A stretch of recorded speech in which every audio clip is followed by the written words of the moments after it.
Olá, pessoas queridas, todos bem? Tudo tranquilo com vocês? Dando conta de todas as disciplinas do curso?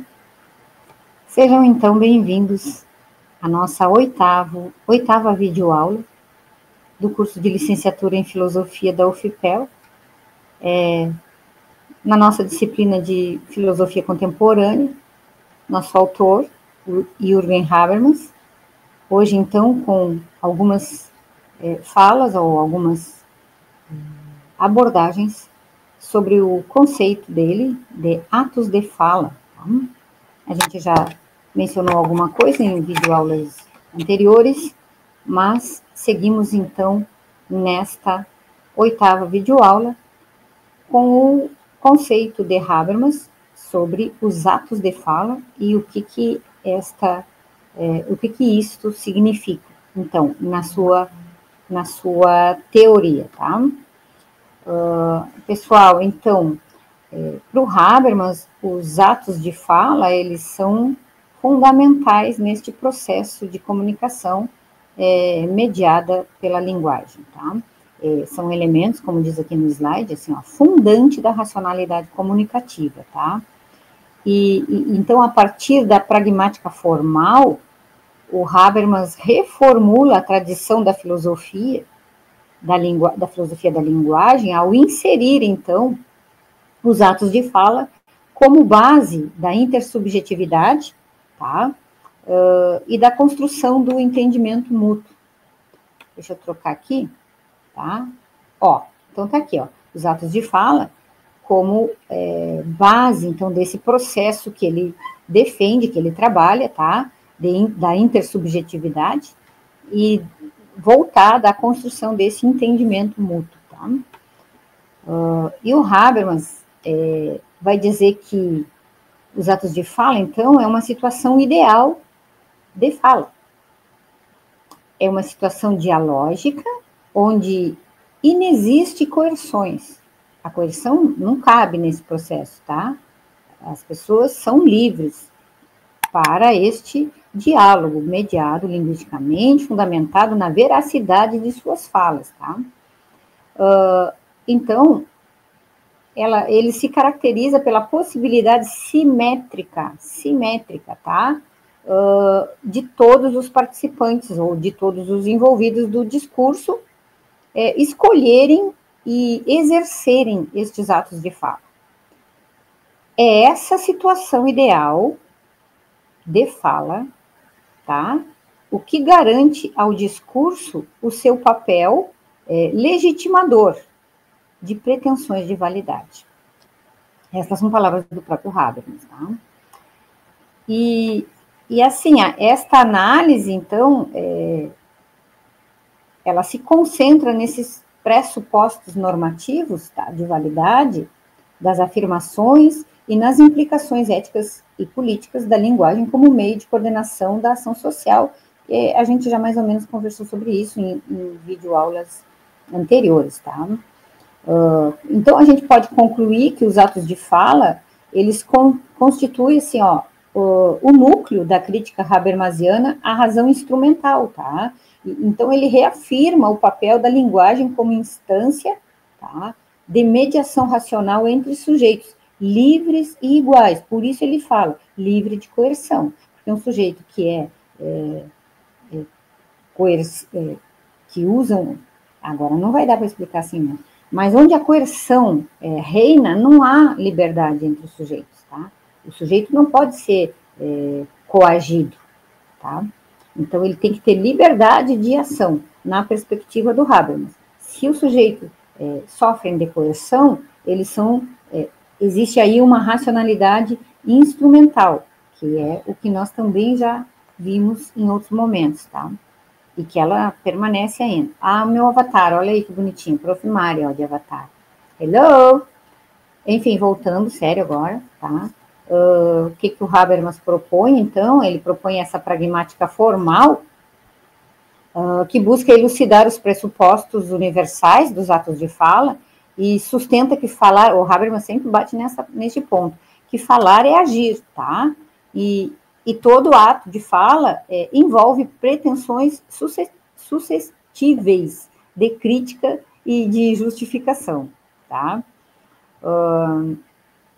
Então, o Habermas, ele parte daquela tradição hermenêutica do giro linguístico para usar ou para situar a linguagem como meio, tá? Como meio central da vida social. E ele é influenciado por autores como Wittgenstein, o Austin, Searle, tá? E o George Mead, que não consta, assim, né, muito nas teorias, mas com certeza, tá? Com certeza ele foi fortemente influenciado pelo George Mead na construção da teoria da ação comunicativa, da Habermasiana, tá? E, só que, assim, ele propõe, então, essa pragmática formal que busca elucidar os pressupostos universais, assim, dos atos de fala. Então, ao contrário das visões representacionistas da linguagem, o Habermas sustenta que falar é agir e que todo ato de fala envolve, então, estas pretensões suscetíveis de crítica e justificação. E as estruturas destes atos de fala em Habermas, elas são compostas, como nós também já mencionamos em outros momentos, pelos três mundos, tá? Que é o mundo objetivo, tá? O mundo social, o mundo objetivo, o mundo social e o mundo subjetivo. Então, assim, ó, esse mundo objetivo é o mundo da verdade, o mundo da correção normativa é o mundo social, e o mundo subjetivo é o da veracidade, tá? E lembra que a gente falou na videoaula 7 que verdade e veracidade são coisas distintas, né, que a veracidade está relacionada à pretensão de validez daquilo que se fala, né, entre os envolvidos em uma comunicação. Os interlocutores esperam do falante a veracidade de sua fala, tá? Então, a comunicação racional, ela pressupõe que esses interlocutores, né, estejam dispostos a justificar estas pretensões, tá? E que compartilhem em um horizonte comum de entendimento, voltado para o entendimento, tá? Então, essa pragmática formal do Habermas, ela busca explicitar busca explicitar, então, estas condições sobre as quais os atos de fala podem alcançar esse entendimento, tá? Então, essa pragmática formal, ela, novamente, está no slide, ela explicita, né, ela explicita as condições sobre as quais estes atos de fala podem estar, então, voltados diretamente ao entendimento. E a racionalidade comunicativa, nesse sentido, ela não se reduz apenas à lógica formal ou à eficácia instrumental, mas à capacidade dos sujeitos de argumentar, tá, de justificar, de revisar concessões à luz de razões, tá bom? Bom, a gente também já viu em outro momento, nós vimos que há implicações ético-políticas, né, dos atos de fala.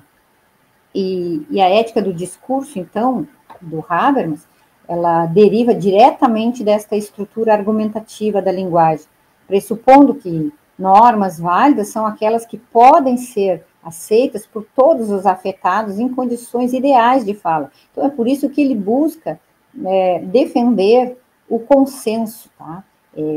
Entre falantes, entre pessoas, entre agentes, atores, como vocês queiram, envolvidos em determinadas temáticas, em determinados assuntos, tá? Todos os envolvidos devem de alcançar o entendimento mútuo voltado a um consenso, tá? E é por isso que ele diz, ó, então, que são válidas aquelas normas, aqueles atos de fala em que todos os envolvidos, todos os participantes estejam de acordo, que haja um entendimento mútuo. Esse é o consenso que o Habermas busca, tá? Então, politicamente, essa concepção fundamenta uma democracia deliberativa, baseada no livre debate público e a participação comunicativa entre todos os cidadãos, entre todos os envolvidos, tá?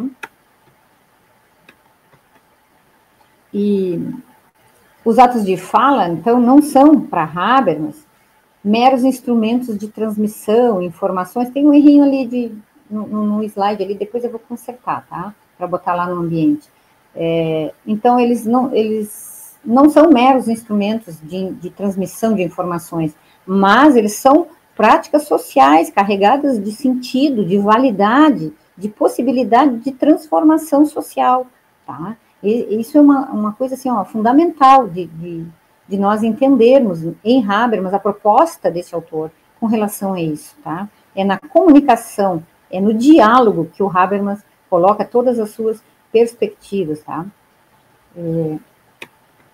Então, agora com uma parte assim, um pouco mais teórica, tá?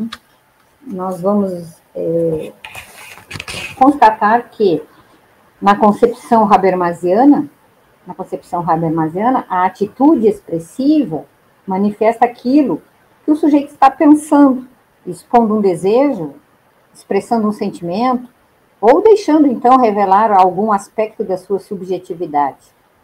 O mundo subjetivo constitui-se pelas totalidades de vivências desse agente, desse ator, tá? Desse sujeito, sendo o acesso a esse mundo um privilégio do sujeito e suas características estão vinculadas às estruturas de personalidade. Então, assim, ó, o componente expressivo, ele não está imune às exigências de qualquer ato de fala, pois nesse contexto, o falante se vê representado, sendo um ego, tá, diante de outro sujeito, o alter ego, que o Habermas utiliza estes termos, o ego e o alter ego. É um sujeito que se comunica, que se apresenta diante de um outro, tá? Há uma interação neste processo. Ou então outros interlocutores, tá? Podemos chamar também. Então, desse modo, o Habermas veta, vejam bem, aqui são palavras do professor Jovino Pisa. Sendo assim, né, nessa perspectiva, o Habermas veta um delineamento hipotecado à subjetividade do ator solitário, ou do sujeito solitário, desbloqueando, então, por este viés, o caminho para a interação comunicativa. Tá? O que ele está dizendo aqui, que ele está querendo dizer assim? Nós somos seres sociais, então a nossa identidade, ela se constrói na interação com estes outros, e isso é Mead, tá? O Habermas, com certeza, ele bebe nessa fonte do George Mead na construção da teoria da ação comunicativa, porque o Mead já dizia, bem antes da teoria do Habermas, o George Mead já dizia que o self, que a identidade, que o eu, né, é construído na interação com os sujeitos, tá? Entre os sujeitos, e com os mundos, não só o mundo humano, mas o mundo dos objetos e o mundo da natureza. Tá? Então, assim, é exatamente isso. Nós não somos seres isolados, nós somos seres sociais, e é esse entendimento entre sujeitos capazes de racionalidade, de linguagem, que nós podemos, então, construir a nossa identidade, o nosso eu. Tá? Então, mas o Habermas vai além do Mead, talvez o Mead não tivesse essa pretensão, né, de abordar ou de construir uma teoria da ação comunicativa. O George Mead era outra, a preocupação dele era voltada mais para essa construção e o meio em que isso acontece, tá? E ele era através de uma psicologia da interação.